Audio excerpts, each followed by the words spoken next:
Hujan turun sejak sore, mengguyur atap seng garasi milik PT Surya Raya Rental tanpa henti.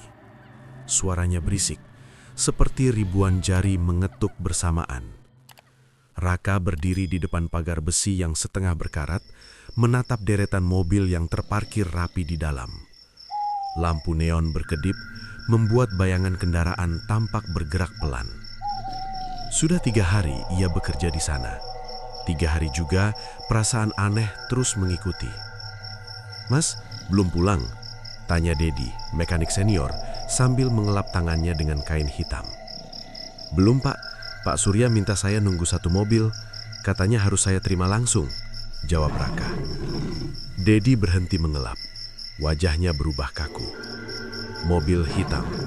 Suaranya pelan. Raka mengangguk. Dedi tak langsung bicara. Ia menoleh ke arah pintu garasi paling ujung, ruangan tertutup yang tak pernah dibuka. "Kalau sudah datang, jangan banyak tanya. Catat saja, lalu parkir seperti biasa." "Memangnya kenapa?" Dedi tak menjawab. Ia malah berjalan pergi, meninggalkan Raka dengan rasa penasaran yang makin tebal. Jam menunjukkan hampir tengah malam ketika suara mesin terdengar dari luar pagar. Bukan suara mobil biasa, lebih berat, seperti mesin tua dipaksa hidup. Raka membuka gerbang.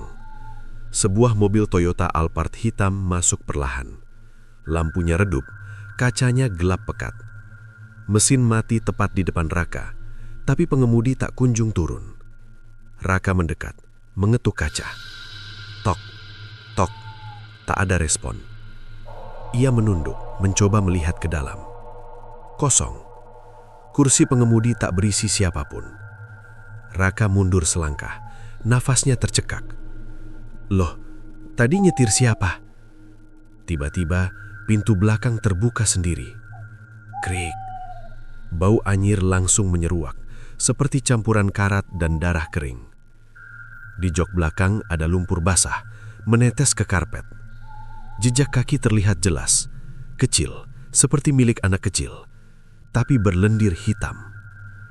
"Mas, mobilnya sudah datang ya?" Suara itu membuat Raka menoleh cepat. Pak Surya berdiri di belakangnya entah sejak kapan. Jasnya rapi meski malam larut, senyumnya tipis namun dingin. Iya Pak, tapi ini sopirnya." "Tidak perlu dicari," jawabannya cepat, memotong. "Catat saja, plat B771 SRY, masukkan ke garasi 3. Raka ragu. "Pak, di dalam kotor, banyak lumpur." Pak Surya mendekat, menepuk pundaknya pelan. "Rezeki itu kadang datang dari tempat kotor, Rak." Kalimat itu membuat bulu kuduknya meremang. Raka tetap menjalankan perintah. Ia menyalakan mesin untuk memindahkan mobil. Aneh, mesin langsung hidup, padahal kunci tak ada. Setir terasa berat, seperti ada yang menahan dari belakang. Saat ia melihat spion tengah, sekilas tampak bayangan duduk di jok belakang. Raka menoleh cepat. Kosong lagi. Nafasnya memburu, tangannya gemetar di setir. Cuma perasaan, cuma capek. Dia memundurkan mobil ke garasi 3. Begitu mesin dimatikan, terdengar suara ketukan dari bagasi. Duk, duk, duk. Raka membeku. Ketukan itu teratur, seperti seseorang minta dibebaskan. Ia turun perlahan, mendekati bagasi. Tangannya hampir menyentuh gagang. Jangan dibuka. Pak Surya sudah berdiri di sampingnya lagi. Matanya tajam menatap bagasi. "Itu bukan urusan kamu." "Tapi Pak, ada suara." "Besok juga hilang sendiri." Nada suaranya datar, tapi mengandung ancaman halus. Raka menelan ludah. Ia mengangguk, mundur. Namun saat mereka berjalan pergi, ketukan berubah jadi garukan panjang dari dalam. Gres. Seolah kuku menggesek logam. Malam makin larut. Karyawan lain sudah pulang. Raka bersiap menutup kantor ketika melihat lampu garasi 3 menyala sendiri. Padahal tadi sudah dimatikan. Ia mendekat, langkahnya pelan. Dari celah pintu, ia melihat sesuatu yang membuat jantungnya nyaris berhenti. Lumpur di jok belakang bergerak, turun ke lantai, lalu membentuk jejak kaki baru. Jejak itu berjalan sendiri keluar mobil. 1, 2, 3 langkah menuju pintu garasi. Raka mundur ketakutan. Tiba-tiba, dari dalam mobil terdengar bisikan lirih, suara anak kecil. "Mbak, aku belum pulang." Air dingin seperti disiram ke punggungnya. Lampu neon berkedip cepat. Saat terang kembali, jejak kaki itu sudah tepat di depan Raka dan berhenti. Perlahan, lantai di bawah jejak mulai basah oleh darah segar. Raka ingin berteriak, tapi suaranya tercekak di tenggorokan. Dari belakang, terdengar langkah sepatu mendekat. Pak Surya lagi. Ia menatap jejak itu tanpa ekspresi. "Biasakan saja," katanya pelan. "Setiap mobil yang kembali pasti bawa sesuatu." Raka gemetar. "Bawa apa, Pak?" Pak Surya menyenyum tipis. "Penumpang tambahan." Lampu garasi langsung padam, gelap total. Dan di kegelapan itu, Raka merasa ada tangan kecil yang dingin menggenggam pergelangan tangannya. Genggaman itu hilang saat lampu garasi menyala kembali. Raka tersentak mundur, hampir jatuh. Nafasnya tersengal, dadanya naik turun cepat. Ia menatap tangannya sendiri, kosong, tapi rasa dingin tadi masih tertinggal sampai ke tulang. Pak Surya sudah berjalan menjauh, seolah tak terjadi apa-apa. "Pak, tunggu!" Suara Raka serak. Pria itu berhenti tanpa menoleh. "Besok kamu masuk lebih pagi, ada mobil yang harus dibersihkan." "Mobil hitam itu?" Pak Surya hanya menjawab singkat, "Jangan telat."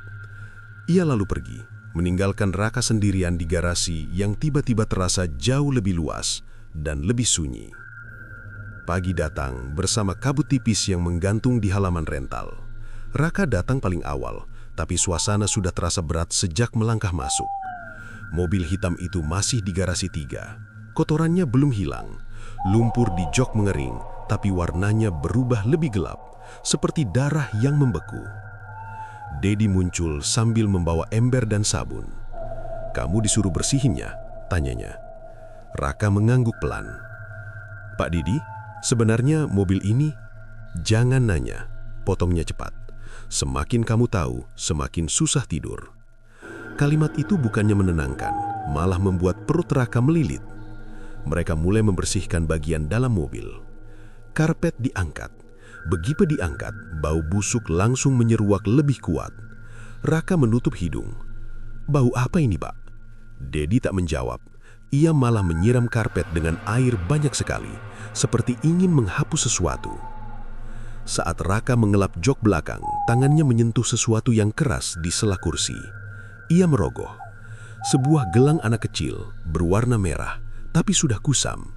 "Pak, ini punya siapa?" Dedi menoleh, wajahnya langsung pucat. "Buang." "Kenapa?" "Buang sekarang." Nada suaranya tinggi, membuat Raka refleks menjatuhkan gelang itu ke lantai. Gelang itu menggelinding, lalu berhenti sendiri. Padahal lantai datar. Mereka berdua membeku. Perlahan, gelang itu bergetar kecil. Lalu terdengar suara tawa lirih. Anak kecil. Raka mundur cepat. "Pak, Bapak dengar?" Dedi langsung membaca doa pelan sambil menyiramkan air ke gelang itu. Anehnya, air yang mengenai gelang berubah keruh, seperti bercampur darah.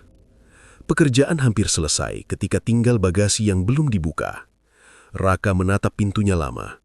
Ingat ketukan semalam, bulu kuduknya kembali berdiri. "Pak, bagasinya gimana?" Dedi diam cukup lama sebelum menjawab. "Kita buka bareng." Ia mengambil kunci cadangan. Tangannya terlihat gemetar. Klik. Bagasi terangkat perlahan. Krik. Awalnya kosong, hanya karpet hitam biasa. Raka menghela nafas lega. "Tuh kan, nggak ada apa?" Kalimatnya terhenti. Karpet bagasi bergerak naik turun, seperti ada sesuatu bernafas di bawahnya. Raka mundur cepat. "Pak, itu gerak." Dedi mematung, wajahnya pucat pasi. Gerakan itu makin jelas. Naik, turun, naik, turun. Lalu terdengar suara dari dalam bagasi. Pelan, Serak, buka, panas. Raka menjerit kecil, hampir lari. Dedi buru-buru menutup bagasi keras-keras. Brak! Suara nafas itu langsung hilang. Mereka saling menatap, sama-sama ketakutan. Belum sempat mereka bicara, Pak Surya muncul di belakang. "Kalian lama sekali." Raka menunjuk bagasi dengan tangan gemetar. "Pak, di dalam ada sesuatu, tadi ngomong." Pak Surya membuka bagasi itu lagi tanpa ragu. Kosong, tak ada gerakan, tak ada suara. Ia menatap Raka tajam. "Kalau kerja jangan bawa halusinasi." "Tapi saya sumpah, Pak." "Cukup." Nada suaranya berubah dingin. Ia lalu mengambil sesuatu dari saku jasnya, sebungkus kecil berisi abu hitam. Abu itu ditaburkan ke dalam bagasi. Seketika bau anyir hilang. Udara terasa lebih ringan. Pak Surya menutup bagasi pelan. "Mulai sekarang, mobil ini tidak boleh disentuh selain saya." "Kenapa, Pak?" tanya Raka nekat. Pria itu menatapnya lama sekali sebelum menjawab. "Karena isinya bukan barang." "Terus apa?" Pak Surya tersenyum tipis. "Titipan." Siang harinya saat semua sibuk, Raka diam-diam kembali ke garasi 3. Rasa takut kalah oleh penasaran. Ia mendekat ke mobil hitam itu. Kaca belakang berembun, padahal cuaca panas. Dengan gemetar, ia mengusap embun itu. Tulisan muncul dari dalam, bekas jari kecil. "Pak, aku mau pulang." Jantung Raka seperti berhenti berdetak. Tiba-tiba alarm mobil berbunyi keras sendiri. Tin, tin, tin. Raka mundur panik. Di tengah suara alarm, ia melihat sesuatu di spion tengah. Sekarang jelas, seorang anak kecil duduk di jok belakang. Wajahnya pucat, mata hitam kosong, bajunya basah lumpur. Perlahan, anak itu mengangkat kepala, menatap langsung ke arah Raka. Lalu bibirnya bergerak, tanpa suara, tapi bisa terbaca. "Gantiin aku." Alarm berhenti mendadak. Spion kembali kosong. Raka berdiri membeku, keringat dingin mengalir deras. Dari kejauhan, suara Pak Surya terdengar memanggil. "Raka, mobil itu mau dipakai lagi malam ini." Raka menoleh ke arah kantor. Saat kembali melihat mobil, embun di kaca sudah hilang. Tapi di lantai garasi, muncul jejak kaki kecil baru, mengarah tepat ke tempat Raka berdiri. Sejak melihat sosok anak di spion, tidur Raka tak pernah nyenyak. Setiap memejamkan mata, ia selalu berada di dalam mobil hitam itu, menyetir sendirian di jalan berkabut. Kursi belakang kosong, tapi terasa penuh. Ada nafas lain di ruang sempit itu, dan setiap mimpi berakhir sama. Suara anak kecil berbisik di telinganya. Belum ada pengganti. Pagi itu, wajah Raka pucat. Kantung matanya gelap. Dedi yang melihat hanya menghela nafas panjang. "Kamu sudah lihat ya?" Raka terdiam, lalu mengangguk pelan. "Pak, itu anak siapa?" Dedi menoleh ke sekitar, memastikan tak ada orang lain. "Bukan satu." "Apanya?" "Anaknya, bukan satu." Jawaban itu membuat tengkuk Raka dingin. Siang menjelang sore, Pak Surya memanggil seluruh karyawan ke kantor. Ruangannya luas, tapi terasa pengap. Tirai tertutup semua, hanya lampu kuning redup yang menyala. Di meja, sudah tersedia beberapa map hitam. "Mulai bulan ini, perusahaan berkembang pesat," ucap Pak Surya tenang. "Kita butuh komitmen penuh dari semua karyawan." Ia membagikan map satu persatu. Raka membuka miliknya. Di dalamnya, ada surat kontrak kerja baru. Tapi kertasnya aneh. Lebih tebal, warnanya kusam, seperti kertas lama. "Silahkan dibaca. Tanda tangan malam ini jam 12. Raka mengangkat tangan. "Pak, kenapa harus tengah malam?" Pak Surya tersenyum tipis. "Karena rizki paling deras, turun saat dunia sepi." Tak ada yang berani membantah. Malam datang lebih cepat dari biasanya. Kabut turun menutup halaman rental. Semua karyawan berkumpul di garasi belakang, ruangan yang dulu selalu terkunci. Sekarang pintunya terbuka. Di dalam hanya ada meja panjang, lilin-lilin menyala, dan sebuah sumur tua di sudut ruangan. Bau tanah basah bercampur kemenyan memenuhi udara. Raka berdiri paling belakang. Perasaannya menolak, tapi kakinya seperti berat melangkah keluar. Pak Surya berdiri di depan meja. Kontrak ini bukan sekedar kerja. Ia menatap mereka satu persatu. Ini ikatan. Siapa yang setia akan hidup berkecukupan. Kalau tidak, tanya salah satu karyawan gugup. Pak Surya menoleh pelan. Tidak ada yang benar-benar keluar dari sini. Jawaban itu membuat suasana langsung hening. Satu persatu karyawan menandatangani. Ketika pena menyentuh kertas, lilin di meja menyala lebih besar, seperti tertiup angin, padahal ruangan tertutup. Ketika giliran Raka tiba, tangannya gemetar. Ia membaca ulang isi kontrak. Kalimatnya aneh. Bersedia mengabdi lahir batin. Menjadi bagian penggerak Rizky. Menggantikan bila diperlukan. Pak, maksud menggantikan apa? Tanya Raka pelan. Pak Surya mendekat, membisik di telinganya. Kalau penumpang kurang, harus ada yang isi. Darah Raka seperti berhenti mengalir. Ia menoleh ke arah sumur di sudut ruangan. Dari dalam, terdengar suara air, padahal tak ada ember. Suara lain ikut muncul. Bisikan banyak anak kecil bersamaan. Cepat, tanda tangan, kata Pak Surya. Raka ragu.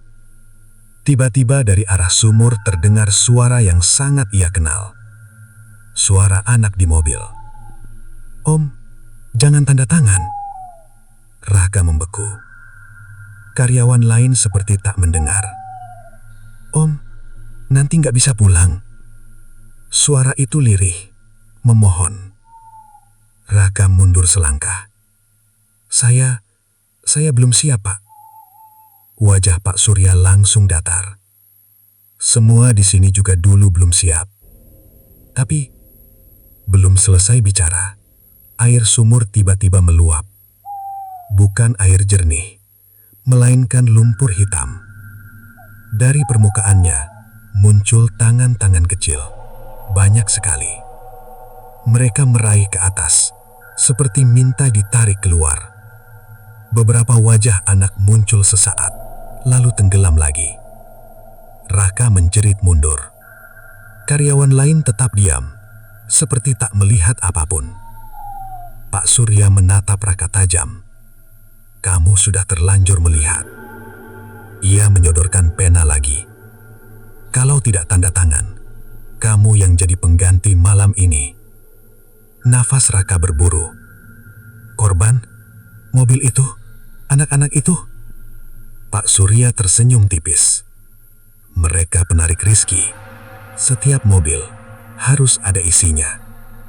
Tapi mereka mati. Tidak, mereka bekerja. Jawaban itu membuat isi perut Raka mual. Suara anak di sumur kembali terdengar. Lebih jelas. Om Raka, jangan. Raka menoleh. Satu wajah muncul paling dekat.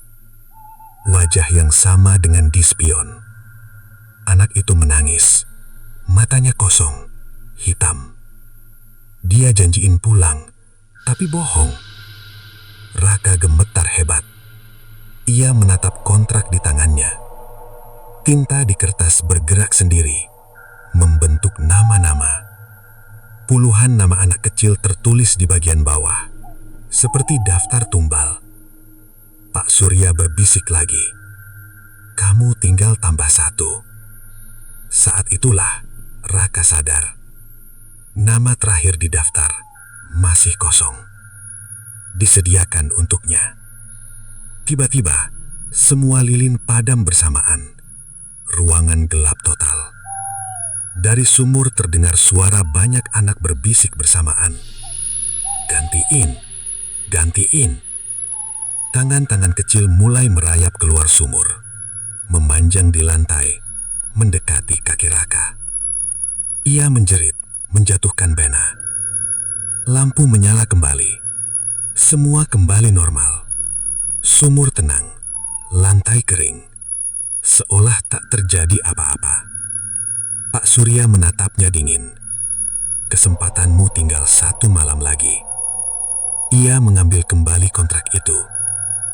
Besok, kalau belum tanda tangan, kamu yang masuk bagasi. Raka membeku. Dari belakangnya, terdengar suara alarm mobil hitam berbunyi sendiri. Tin, tin, tin. Seolah memanggil. Pak Surya tersenyum tipis. Lihat, mereka sudah nunggu. Sejak malam kontrak itu, Raka tak pernah merasa benar-benar siang. Langit memang terang, aktivitas berjalan normal, tapi suasana di rental berubah di matanya. Setiap mobil yang keluar terasa seperti membawa sesuatu yang tak kasat mata. Setiap mesin yang menyala terdengar seperti nafas makhluk hidup. Ia tahu satu hal pasti. Kalau tetap di sana, ia akan jadi pengganti berikutnya. Sore itu Raka menemui Dedi di bengkel kecil samping garasi. "Pak, saya mau keluar kerja." Kunci Inggris di tangan Dedi terjatuh. "Kamu sudah tanda tangan?" "Belum." Dedi langsung menarik Raka masuk ke dalam bengkel, menutup pintu rapat. "Kamu gila. Kalau belum tanda tangan, kamu gak boleh pergi." "Kenapa? Saya kan belum terikat." Dedi menatapnya lama lalu berbisik. "Karena yang belum tanda tangan dianggap hutang tumbal." Darah Raka serasa surut dari wajahnya. "Maksudnya?" Dedi menunjuk ke arah garasi 3. Itu mobil awalnya buat orang yang nolak kontrak. Raka terdiam. "Anak kecil yang kamu lihat, mereka bukan penyewa. Mereka keluarga karyawan yang kabur." Jantung Raka berdegup keras. "Jadi, mereka dibunuh?" Dedi menggeleng pelan. "Dijadikan pengganti." Malamnya, Raka nekat kabur. Ia menunggu sampai semua pulang, lalu keluar lewat gerbang depan. Aneh, pagar yang biasanya mudah dibuka terkunci rapat, padahal ia tak melihat siapapun menguncinya. Ia mencoba lewat pintu samping, terkunci juga. Jendela kantor tertutup besi dari luar. Perasaan panik mulai naik. "Tenang, cari jalan lain." Ia berlari ke belakang menuju pagar tembok yang berbatasan dengan kebun kosong. Tempat itu gelap, hanya diterangi lampu remang dari garasi. Raka memanjat tembok dengan susah payah.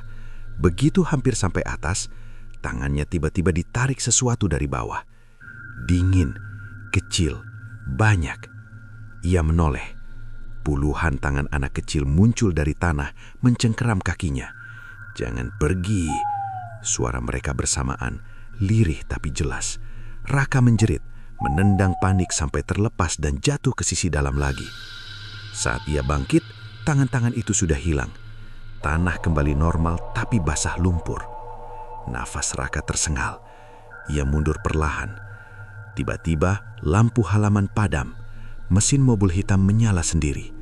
Vroom. Pintunya terbuka pelan. Lampu kabin menyala redup, seolah mengundang. Raka menggeleng cepat. "Enggak, saya enggak mau." Namun kakinya terasa berat, seperti diseret. Dari dalam mobil terdengar suara anak kecil. "Om, sini."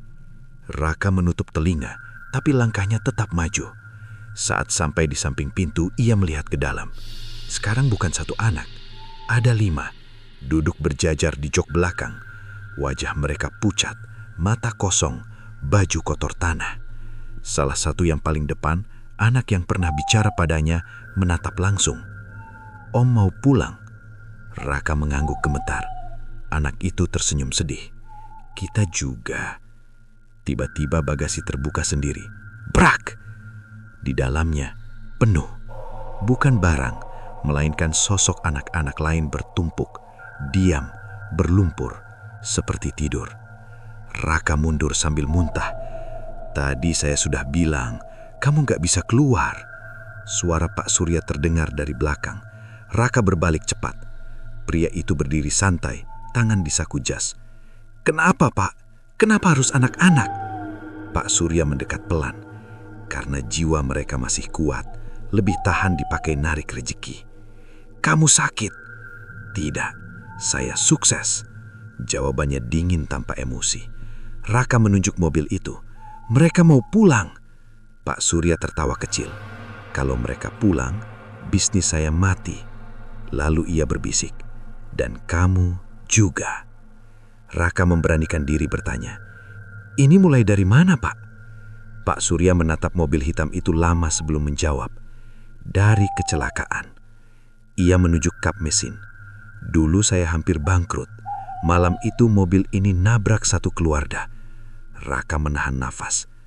"Anaknya selamat, tapi sekarat. Saya bawa ke dukun, bukan ke rumah sakit." Raka membeku. Dukun itu kasih pilihan, selamatkan bisnis atau selamatkan anak itu. "Bapak pilih bisnis pula." Suara Raka lerih. Pak Surya tersenyum sedih. Dan sejak itu, mobil ini gak pernah sepi penyawa. Tiba-tiba salah satu anak di jok belakang bicara lagi. "Om, dia bohong." Pak Surya langsung menoleh tajam. Wajahnya berubah kesal. "Diam!" Lampu mobil berkedip keras. Anak-anak itu menunduk ketakutan. Raka sadar sesuatu. "Bukan cuma satu keluarga ya, Pak?" Pak Surya tak menjawab. Anak tadi berbisik lagi ke Raka. "Kita semua ditabrak mobil ini." Jantung Raka serasa jatuh. Ia menatap kap mobil. Sekilas, di permukaannya terlihat bayangan banyak wajah menempel dari dalam logam. Pak Surya menutup pintu mobil keras. "Brak." "Cukup. Besok malam kamu tanda tangan." "Kalau tidak?" tanya Raka lerih. Pria itu menatap bagasi. "Kamu ganti posisi paling atas." Darah Raka dingin seketika. Pak Surya berjalan pergi lagi, meninggalkan ia sendirian.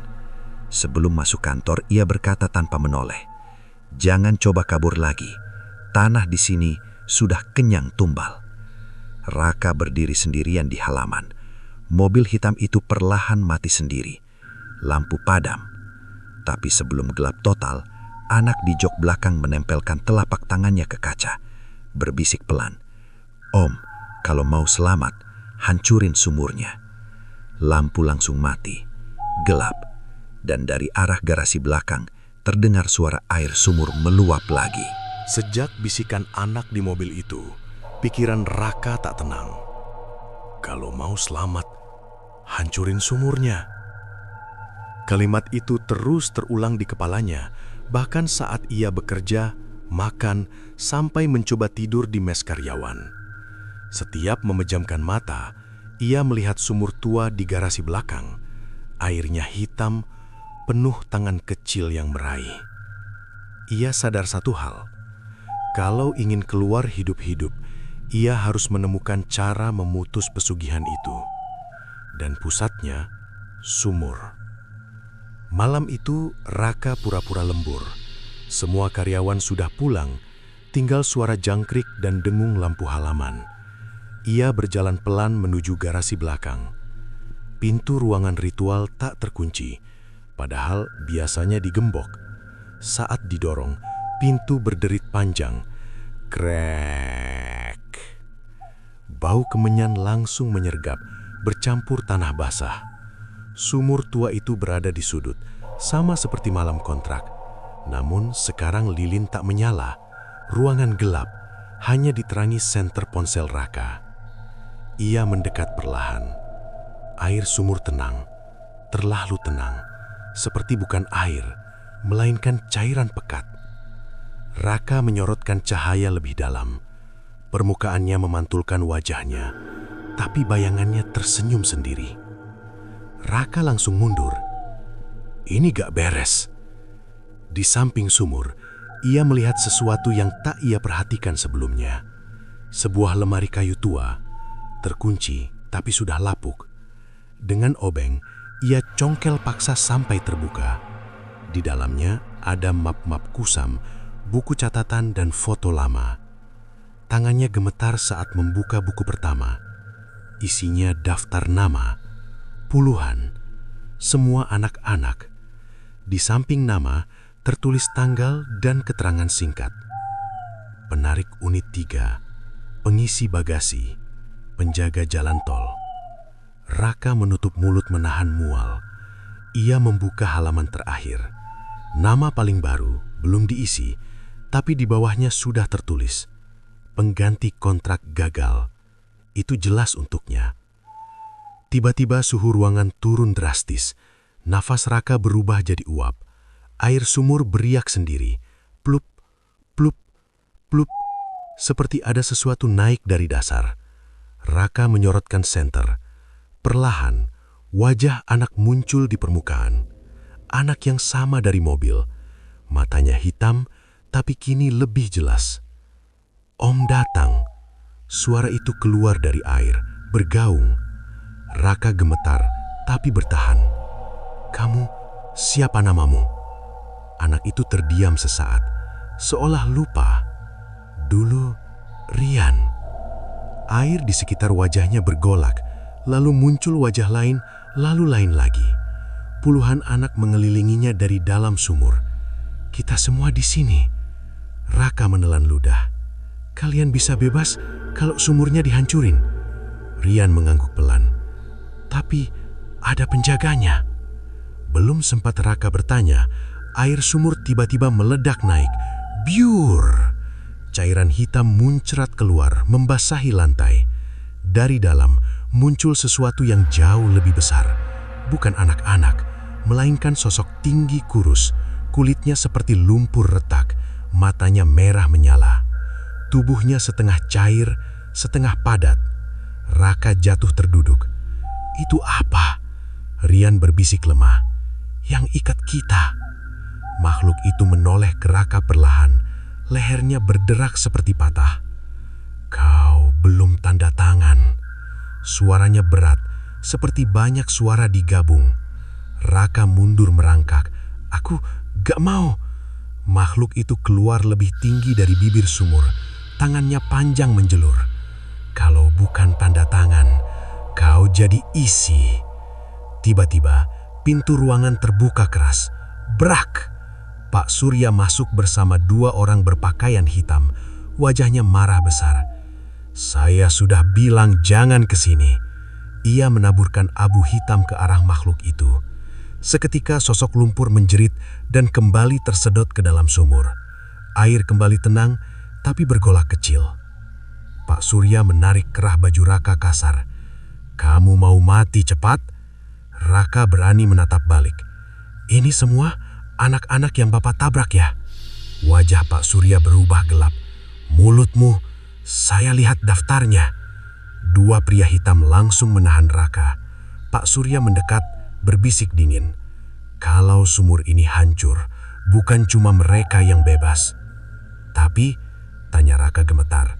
Pak Surya menyenyum tipis. Saya juga mati. Ia menatap sumur penuh posesif. Dan semua yang sudah saya bangun, hilang. Raka memberanikan diri. Berarti Bapak takut? Kalimat itu membuat ruangan hening. Pak Surya menatapnya lama, lalu tertawa kecil. Takut? Tidak. Ia menunjuk sumur. Saya justru bersyukur. Air sumur beriak lagi. Kekayaan saya, mobil saya, semua dari sana. Dan sebentar lagi, kamu juga. Saat Raka diseret keluar ruangan, ia sempat menoleh ke sumur. Rian muncul lagi di permukaan.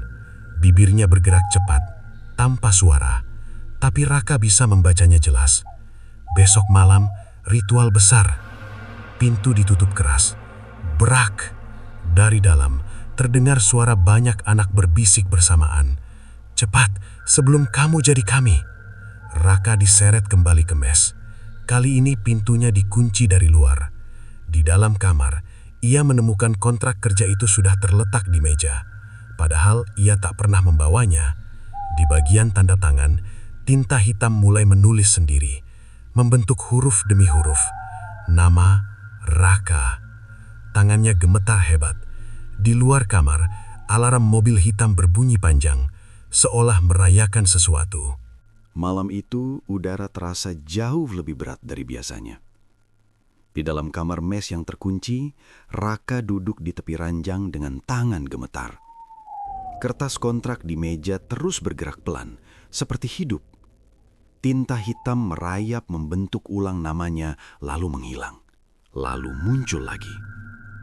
Seolah menunggu persetujuan. Alarm mobil hitam di luar berbunyi panjang sejak tadi. Nadanya tidak seperti alarm biasa, lebih pelan tapi menusuk kepala. Tin, tin, tin. Raka menutup telinga, namun suara itu seperti datang dari dalam pikirannya. Tiba-tiba gagang pintu berderit. Klik. Pintu terbuka sendiri. Tak ada siapapun di luar. Lorong mes gelap, hanya diterangi lampu darurat merah. Dari kejauhan terdengar suara kemenyan dibakar dan nyanyian lirih anak-anak. Langkah Raka seperti ditarik menuju garasi belakang. Ia sadar dirinya berjalan, tapi tak bisa berhenti. Semakin dekat, suara nyanyian makin jelas. Bukan lagu ceria, melainkan seperti tembang lama, pelan dan sendu. Saat pintu ritual didorong, pemandangan di dalam membuat jantungnya hampir berhenti. Sumur tua itu kini dikelilingi lingkaran lilin besar. Di lantai digambar simbol aneh dari darah kering. Mobil hitam diparkir tepat di samping sumur. Mesin menyala pelan tanpa kunci. Pak Surya berdiri di depan sumur memakai jubah hitam. Di belakangnya, dua pria yang kemarin ikut datang membawa karung besar. Karung itu bergerak. Dari dalam terdengar tangisan kecil tertahan. Raka membeku. Itu anak baru? Suaranya serak. Pak Surya menoleh, tersenyum tipis. Kamu datang juga. Bagus. Apa yang Bapak lakukan? Ritual bulanan. Jawabannya santai, seolah biasa. Karung dibuka. Seorang anak laki-laki sekitar 7 tahun diikat, mulutnya ditutup kain. Matanya penuh air mata. Raka refleks maju. Pak, jangan, dia masih hidup. Dua pria langsung menahan Raka kuat. Pak Surya mendekat ke anak itu, mengusap kepalanya. Tenang, kamu akan bantu banyak orang kaya. Anak itu meronta panik. Raka berteriak, Bapak gila! Pak Surya tak marah, ia malah tersenyum. Setiap mobil butuh penarik baru. Yang lama sudah mulai lemah. Ia menunjuk mobil hitam. Kaca belakang berembun lagi. Wajah anak-anak lama muncul di sana, menatap sedih. Rian paling depan. Ritual dimulai. Pak Surya membaca mantra pelan. Lilin menyala makin tinggi. Air sumur bergolak hebat. Dari dalam muncul tangan-tangan kecil lagi, tapi kali ini lebih banyak. Mereka meraih ke arah anak yang diikat. Raka berontak, lepasin saya. Tak ada yang peduli. Makhluk lumpur penjaga muncul perlahan dari sumur, lebih besar dari sebelumnya. Matanya menatap lapar ke arah anak itu. Pak Surya berteriak, terima tumbal baru, kuatkan rezekiku. Tangan-tangan dari sumur langsung menarik tubuh anak itu masuk perlahan. Tangisnya menggema di ruangan. Raka menjerit marah. Tiba-tiba kaca mobil hitam retak sendiri. Kerak! Anak-anak di dalam mobil berteriak bersamaan. Rian menatap Raka, mulutnya bergerak cepat. Sekarang, sumurnya! Raka tersadar, inilah momen yang dimaksud. Ia menendang salah satu pria penahannya, berhasil lepas. Langsung berlari ke arah sumur. Pak Surya berteriak, tangkap dia! Namun lantai tiba-tiba dipenuhi tangan anak-anak yang menahan kaki para pria itu, seolah mereka membantu Raka.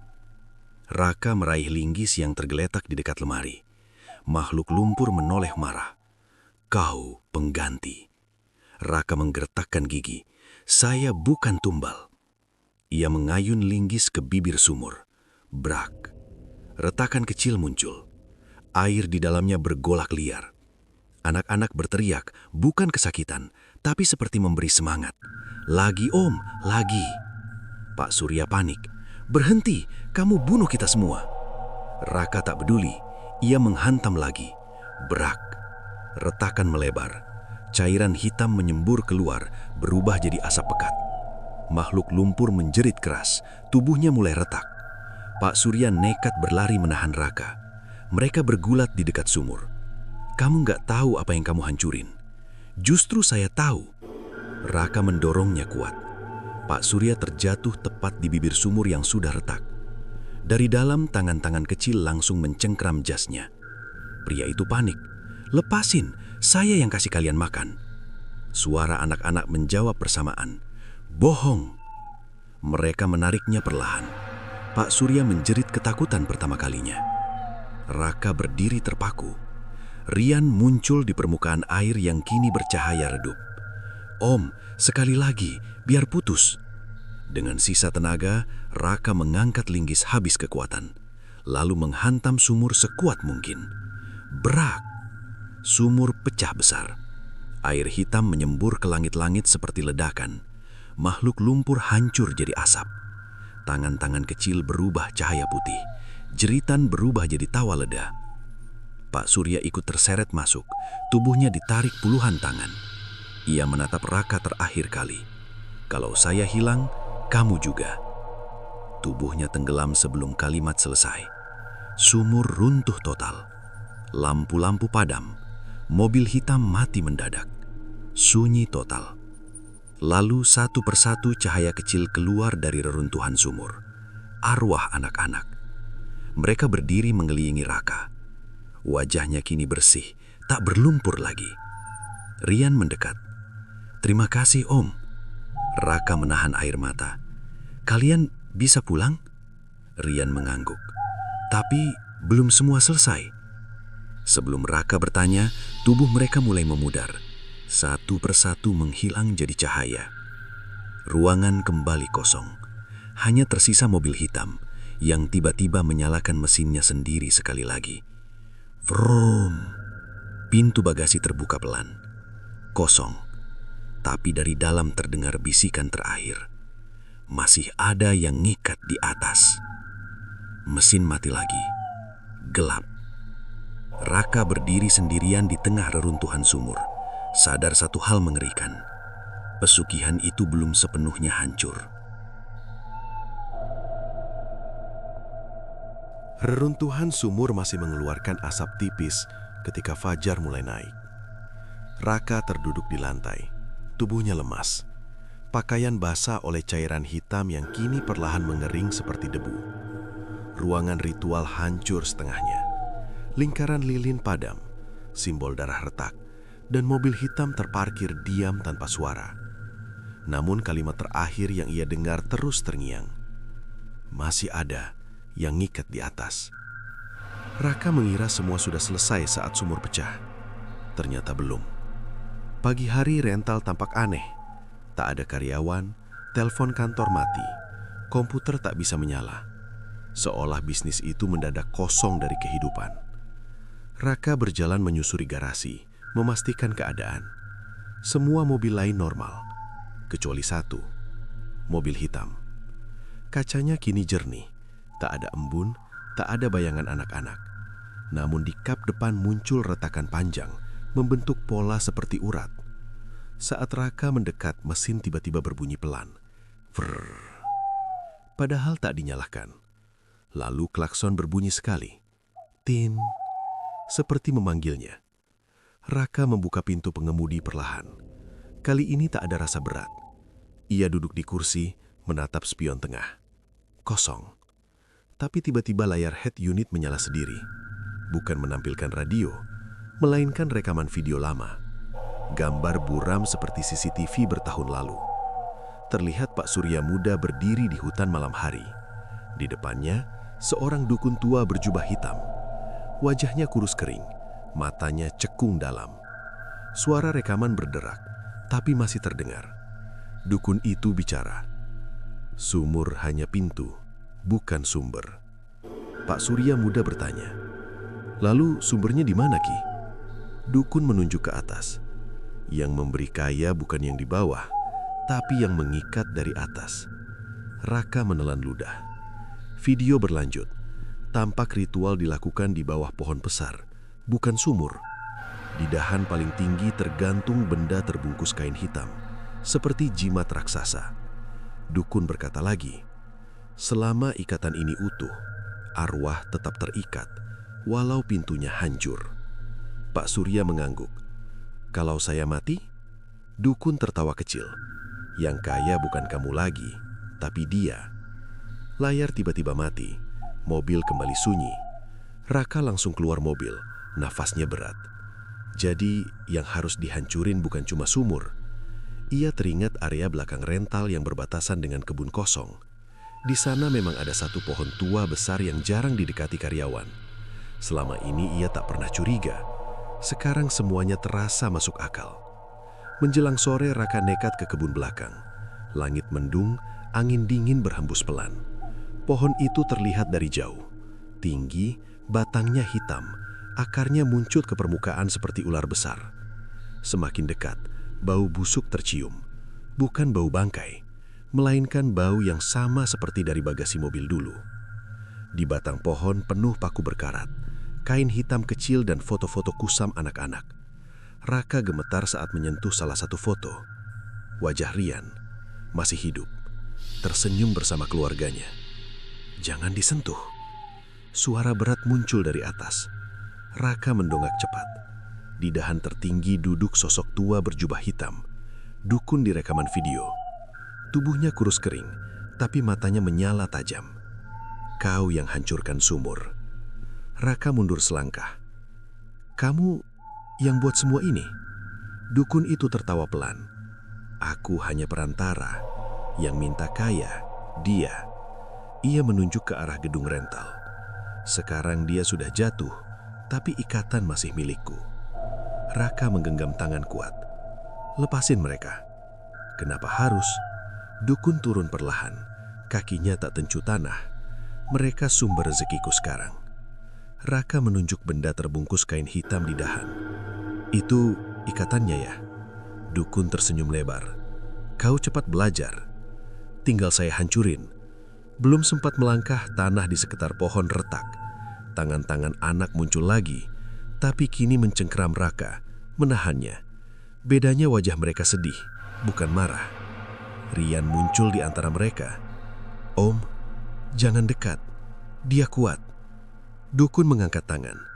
Arwah anak-anak langsung menunduk seperti dipaksa. Kalian milikku. Matanya menatap Raka. Kalau kau mau mereka bebas, gantikan semua. Jantung Raka berdegup keras. Maksudnya? Kau jadi sumber baru. Aku lepas mereka. Angin tiba-tiba berputar kencang di sekitar pohon. Kain hitam di dahan bergoyang keras. Dari dalamnya terdengar suara banyak anak menangis bersamaan. Raka menatap ke atas. Kalau itu dihancurkan, mereka bebas? Dukun mengangguk santai. Tapi kau mati. Raka terdiam. Rian menatapnya lemah. Om, jangan. Kita nggak mau gantiin. Kalimat itu membuat dada Raka tersesak. Ia sadar anak-anak itu tak ingin ada korban baru. Dukun mulai membaca mantra. Akar pohon bergerak seperti hidup, melingkar mendekati Raka. Kalau bukan kau, aku cari lagi. Ia tersenyum dingin. Rental itu masih jalan, tumbal tetap ada. Raka menggertakkan gigi. Ia melihat linggis yang ia bawa masih di tangan. Matanya beralih ke kain hitam di atas. Jaraknya tinggi, tapi masih bisa dijangkau jika memanjat akar. Saat akar hampir melilit kakinya, Raka nekat melompat ke batang pohon, memanjat cepat. Dukun berteriak marah. Turun! Akar mencoba menariknya, tapi tangan-tangan anak justru menahan akar itu. Mereka membantu. Raka terus naik sampai dekat bungkusan kain. Bau busuknya luar biasa kuat. Dari dalam kain terdengar bisikan. Jangan buka. Namun Raka tak ragu. Ia mengangkat linggis dan bersiap menghantam ikatan pesugihan terakhir. Di bawah, dukun menjerit marah. Langit menggelap seketika. Petir menyambar tepat di atas pohon. Dan saat linggis hampir menyentuh kain, Dari dalam kain terdengar bisikan, "Jangan buka." Namun Raka tak ragu. Ia mengangkat linggis dan bersiap menghantam ikatan pesugihan terakhir. Petir menyambar tepat di atas pohon tua saat linggis di tangan Raka hampir menghantam bungkusan kain hitam itu. Cahaya putih sesaat menerangi seluruh kebun. Dan di momen singkat itu, kainnya bergerak dari dalam. Bukan tertiup angin, melainkan didorong sesuatu. Raka membeku di batang pohon, jantungnya berdegup tak karuan. Dari bawah, dukun berjubah hitam menjerit marah. "Jangan sentuh itu, kau belum siap lihat isinya." Namun justru kalimat itu membuat Raka makin yakin. Ia mengangkat linggis lebih tinggi. "Apapun isinya, saya harus hancurin." Saat ujung linggis menyentuh kain, tangan kecil muncul dari celah lipatan. Kecil, pucat, penuh bekas luka. Tangan itu langsung mencengkram pergelangan Raka. Dingin sekali. Raka tersentak, hampir jatuh. Kain hitam terbuka sendiri perlahan. Satu persatu lipatannya terurai. Bau busuk menyembur kuat, bercampur anyir darah lama. Isi di dalamnya mulai terlihat. Bukan jimat, bukan tulang, melainkan tubuh anak kecil yang terikat banyak tali hitam. Menggantung seperti boneka rusak. Kepalanya tertunduk, rambutnya menutupi wajah. Namun saat petir menyambar lagi, wajah itu terlihat jelas. Raka tercekak. Wajah itu mirip Pak Surya muda. Mata anak itu terbuka perlahan. Hitam seluruhnya. Bibirnya tersenyum kaku. "Kau bukan dia." Suaranya berat, bukan suara anak kecil. Raka gemetar. "Kamu siapa?" Kepala anak itu terangkat patah-patah. "Aku yang pertama." Kalimatnya membuat udara sekitar langsung dingin. Di bawah, dukun mulai panik. "Jangan dengarkan dia, hancurkan cepat sebelum dia bangun penuh." Anak tergantung itu tertawa lirih. Tawa yang sama seperti dari sumur dulu, tapi lebih dalam, lebih tua. "Aku bukan tumbal." Tali hitam di tubuhnya bergerak sendiri, seperti ular. "Aku sumbernya." Raka menelan ludah. "Sumber pesugihan?" Anak itu mengangguk pelan. "Dulu aku anak yang ditukar pertama kali." Potongan ingatan mendadak muncul di kepala Raka, seperti dipaksa melihat masa lalu. Ia melihat jalan malam, mobil tua, dan Pak Surya muda yang panik setelah menabrak seorang anak kecil sendirian di hutan. Anak itu belum mati, masih bernafas. Pak Surya membawanya ke dukun, bukan ke rumah sakit. Dukun memberi pilihan, dan anak itu dijadikan tumbal pertama. Namun bukan sekedar arwah penarik rezeki, melainkan diikat, disiksa, dan dijadikan pusat perjanjian. Karena satu syarat pesugihan itu, tumbal pertama harus tetap hidup di antara dunia. Penglihatan itu hilang. Raka kembali di pohon. Nafasnya terengah. Anak tergantung itu menatapnya. "Kau beda." Tangannya menjulur panjang. "Jiwamu kuat, cocok gantiin aku." Raka mundur di batang pohon. "Saya nggak mau." Makhluk itu tersenyum. Semua juga bilang begitu. Tiba-tiba, linggis di tangan Raka bersinar redup. Cahaya putih lembut muncul dari gagangnya. Rian berteriak dari bawah. "Itu kena air sumur tadi, ada sisa ikatan." Raka langsung paham. Linggis itu satu-satunya benda yang sudah menyentuh pusat pesugihan, bisa menghancurkan sekaligus mengurung. Makhluk anak itu mulai merangkak keluar dari kain. Tubuhnya memanjang tak wajar. Wajahnya retak seperti tanah kering. "Terakhir kali aku kasih pilihan, kau ganti aku atau semua anak ini lenyap." Suaranya menggema ke seluruh kebun. Raka menggertakkan gigi. Ia menatap arwah anak-anak di bawah. Mereka menggeleng bersamaan. "Jangan, Om." Air mata Raka jatuh. Ia mengangkat linggis tinggi. Kalau harus ada yang hilang, biar sumbernya sekalian. Makhluk itu menjerit marah, melompat ke arahnya. Detik terakhir, Raka menghantam tepat ke dada anak tergantung itu. Car! Cahaya putih meledak dari titik benturan. Tali hitam putus bersamaan. makhluk itu menjerit panjang, tubuhnya retak seperti kaca. Namun sebelum hancur, ia mencengkeram leher Raka. "Kau ikut!" Cahaya makin terang, seluruh kebun bergetar hebat. Dan tepat saat tubuh makhluk itu hampir hancur sepenuhnya, ikatan terakhir justru berpindah, masuk ke dada Raka. Cahaya padam mendadak, semua sunyi. Makhluk itu hancur jadi debu hitam. Arwah anak-anak jatuh berlutut bebas, tapi menatap Raka panik. Rian berbisik lemah, "Om, ikatannya pindah." Raka terengah, memegang dadanya. Di kulitnya muncul tanda hitam, sama seperti tali di tubuh makhluk tadi. Dari dalam dirinya terdengar bisikan baru. "Sekarang kau sumbernya." Malam turun lebih cepat dari biasanya.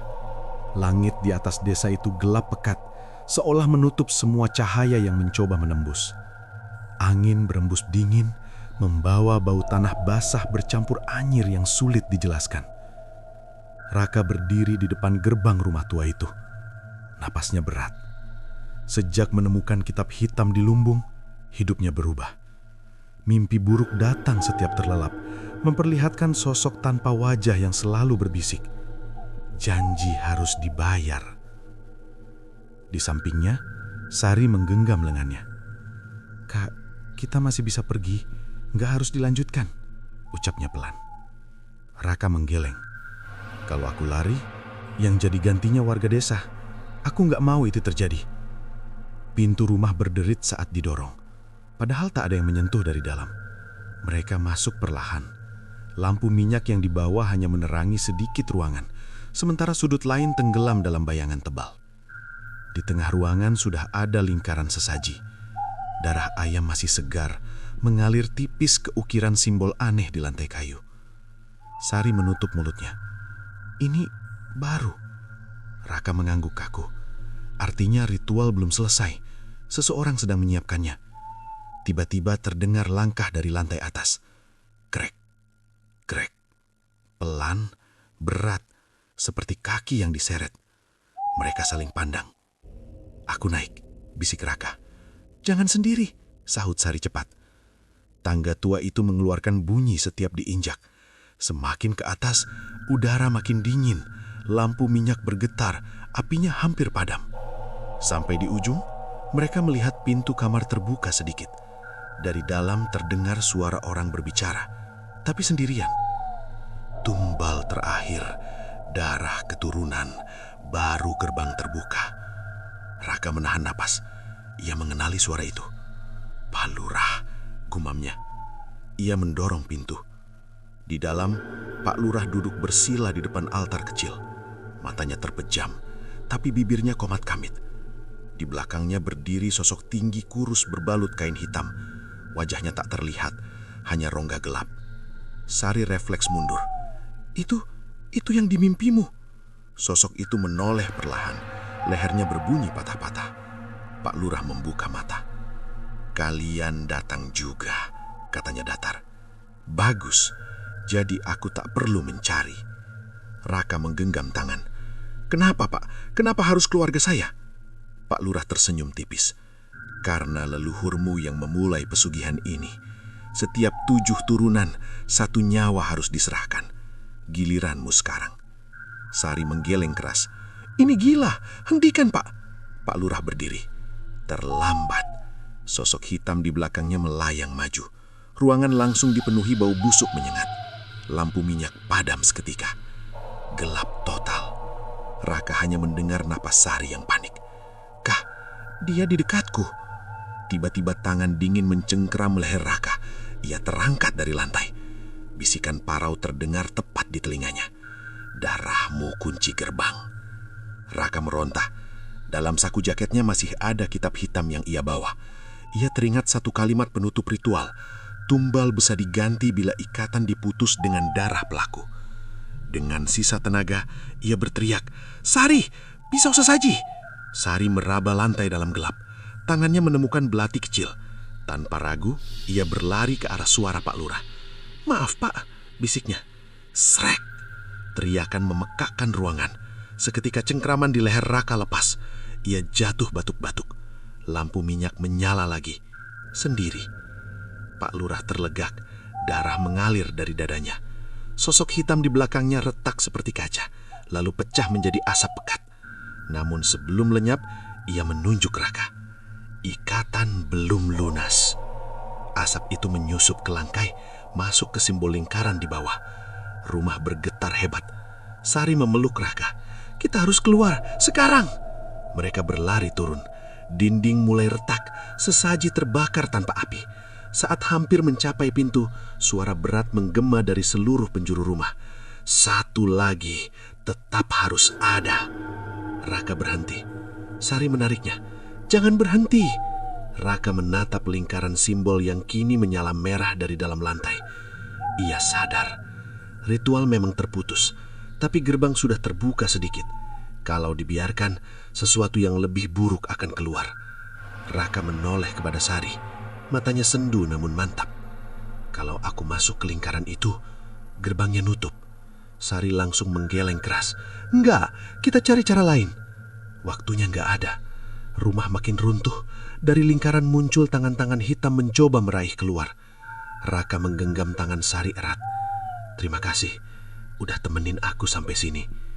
Air mata Sari jatuh. "Jangan tinggalin aku."